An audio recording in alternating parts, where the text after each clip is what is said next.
বাদল, তোমার কি আমার জন্য একটু মায়া হয় না, নাকি কনক্রিটের শহরের মতো তোমার মনটা কনক্রিট হয়ে যাচ্ছে?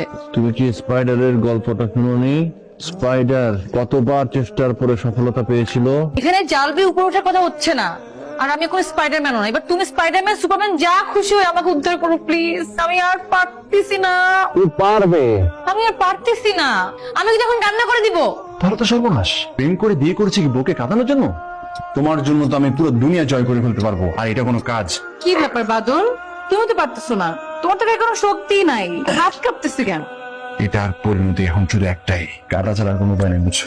কত লাগবে টুথপেস্ট তোমার? একটু চালাক না হলে এই পৃথিবীতে বেঁচে থাকা খুব কষ্টের, বুঝছো? বর্ষা, কি সুন্দর বৃষ্টি হচ্ছে দেখো বাইরে। এরকম বৃষ্টি ভেজা দিনে কি আর অফিস যেতে ইচ্ছা করে বলো? মনে তো হচ্ছে আজকে অফিস না যায়, আর বাসায় বসে একটু খিচুড়ি খাই। খিচুড়ি খাবে? কিন্তু অফিসেও তো যেতে হবে। রাতে এসে খেও। তুমি একটা কাজ করো, খিচুড়ি রান্না করো, আর সঙ্গে যদি মনে করো পেঁয়াজ, কাঁচামরিচ আর সরিষার তেল হয় না, গুঁড়ি করো। আমার তো জিভে এখন জল চলে আসছে। এখানে ডাল, ভাত আর তরকারি আছে, খেয়ে নিও। আর খিচুড়ি রাতে এসে খেও। কিন্তু কিভাবে খাবে বলো তো? মনে মনে, কারণ আমি তো জানি আশায় এই মুহূর্তে চাল ছাড়া আর কিচ্ছু। মনে মনে খিচুড়ি খাওয়া ছাড়া কোনো উপায় নেই। তুমি কথাটা হেসে বলছো। তাহলে কি করবো, হাসবো না?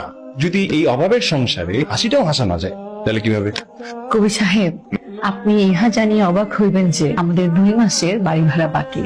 আরো জানিয়ে অবাক হইবেন যে আজ আপনি অফিস শেষে বাড়ি ফেরার পথে বাজার না করিলে আমাদের আগামীকাল পহেলা বৈশাখ পালন করিতে হইবে। পহেলা বৈশাখ মানে? পান্তা ভাত সেবন করিতে হইবে। আরে বালিকা, আপনার সাথে বসিয়া বসিয়া তো আমি নির্দ্বিধায় হেমলকও পান করি ফেলিতে পারিব। সেই জায়গায় পান্তা ভাত, তাকে তো স্বর্গের সুধা মনে করে হজম করে ফেলতে পারিব। কবি সাহেব, আপনার সাথে বিয়ের পর থেকে অভাব গিলিতে গিলিতে আমি একটু ক্লান্ত, কিন্তু কেন যেন এই অভাব কোনোভাবেই আমার ছাপ ফেলছে না। ছাপ ফেলিতেও পারিবে না, কারণ ওই জায়গায় আমি ভালোবাসার ছাপ এমন ভাবে ছাপিয়া দিয়াছি, যত ঝড় বৃষ্টি বাদল যাই আসুক, ওই ভালোবাসার ছাপ মুছিতে পারি। আমি খুব খুশি হতাম যদি তোমাকে খিচুড়ি রান্না করে খাওয়াতে পারতাম। এটাতেই আমার পেট ভরে গেছে, আর লাগবে না। এখন অফিসে যাও। ও হ্যাঁ, সরি, ভুলে গেছি।